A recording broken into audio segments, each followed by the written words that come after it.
وإذ قال الله يا عيسى ابن مريم أأنت قلت للناس اتخذوني وأمي إلهين من دون الله قال سبحانك ما يكون لي أن أقول ما ليس لي بحق إن كنت قلته فقد علمته تعلم ما في نفسي ولا أعلم ما في نفسك إنك أنت علام الغيوب ما قلت لهم إلا ما أمرتني به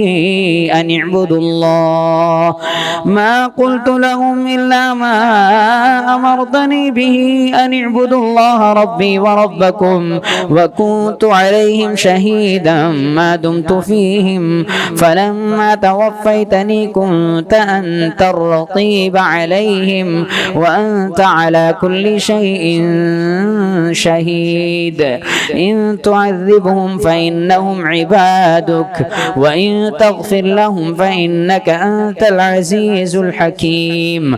قال الله هذا يوم ينفع الصادقين صدقهم لهم جنات